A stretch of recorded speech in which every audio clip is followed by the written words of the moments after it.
আমি এই প্ৰয়াগৰাজত অসমৰ হৈ আমি উত্তৰ কমলাবাৰী সত্ৰৰ সত্ৰাধিকাৰে যি নামঘৰ প্ৰতিষ্ঠা কৰিলে, এই নামঘৰত আমি অখণ্ড ভাগৱত পাঠ 7 দিনীয়া হিচাপে আমি কাৰ্যসূচী সম্পন্ন কৰিলোঁ।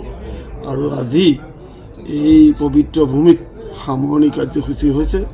আৰু উত্তৰ কমলাবাৰী সত্ৰৰ সত্ৰাধিকাৰে ইয়াত নামঘৰ প্ৰতিষ্ঠা কৰি যি আমাক সনাতন ধৰ্মৰ যি মূল ভেটি দেখুৱালে, আমি নথৈ কৃতাৰ্থ হৈছোঁ। সকলোৱে গম পাইছে যে আমি 21 তাৰিখৰ পৰা এই ভাগৱত কাৰ্যসূচী ৰূপায়িত কৰি আছিলোঁ প্ৰয়াগৰাজত, য'ত পুণ্যভূমি।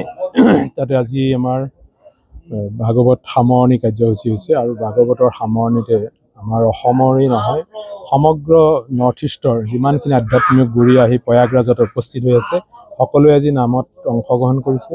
এটা আমাৰ সকলো জাতি জনগোষ্ঠী ধৰ্মগুৰু সকলেও ইয়াত অংশগ্ৰহণ কৰি আমি একত্ৰিতভাৱে নাম ভাগৱতৰ শ্ৰৱণ কৰি আৰু শ্ৰৱণ কীৰ্তনৰ মাধ্যমেৰে ভাগৱত সামৰা হৈছে।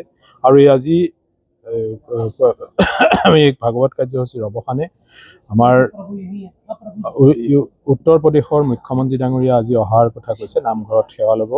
আৰু তাৰ পৰৱৰ্তী সময়ত আমি আমাৰ ৰাম বিজয় ভাওনাৰ এটা খণ্ড দৃশ্য আমি ইয়াত পৰিৱেশন কৰিম, বৰগীতৰ পৰিৱেশন হ'ব।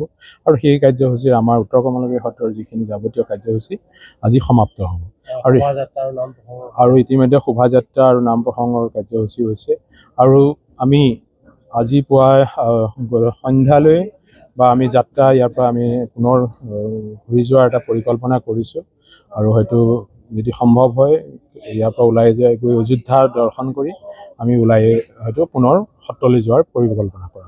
মই অসমৰ পৰা আজি পবিত্ৰ পুণ্যভূমি প্ৰয়াগৰাজত মহাকুম্ভ মেলাৰ অস্থায়ী ভাগৱত পাঠ অসমৰ হৈ ভাগৱত পাঠৰ অনুষ্ঠানত অংশগ্ৰহণ কৰিছিলোঁ, ভাগৱত পাঠ কৰিছিলোঁ। এই ভাগৱত পাঠ কৰিবলৈ পাই আমি নথৈ আনন্দিত হৈছোঁ। মহা পুণ্যভূমি 144 বছৰৰ মূৰত হোৱা যি প্ৰয়াগৰাজৰ এই মহাকুম্ভ মেলাৰ অসংখ্য দৰ্শনাৰ্থীৰ চৰণ পদৰ ধূলি আমি চুবলৈ পাইছোঁ। লগতে ভাগৱত পাঠৰ আজি 7 দিনৰ আমাৰ ভাগৱত পাঠ অনুষ্ঠান সামৰণি পৰিছে। এই ভাগৱত পাঠ সামৰণি অনুষ্ঠানৰ পিছত আমি আমাৰ কমলাবাৰী সত্ৰৰ সত্ৰাধিকাৰ জনাৰ্দন দেৱগোস্বামী দেৱে যি অসমৰ মহাপুৰুষ গুৰুজনাৰ যি কৃতিত্ব, যি মহাপুৰুষ গুৰুজনাৰ যি মহাপুৰুষীয়া সংস্কৃতি, সেই সংস্কৃতি ৰক্ষাৰ হেতু যি প্ৰয়াস কৰিলে, সেই প্ৰয়াস আজি সম্পূৰ্ণভাৱে কৃতকাৰ্যতা লাভ কৰিছে।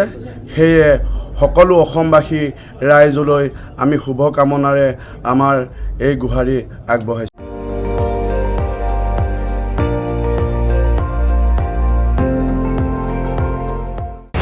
আপুনি চাই আছে ND24, সৰ্বশ্ৰেষ্ঠ নহয় সৰ্বোত্তমৰ দৌৰ।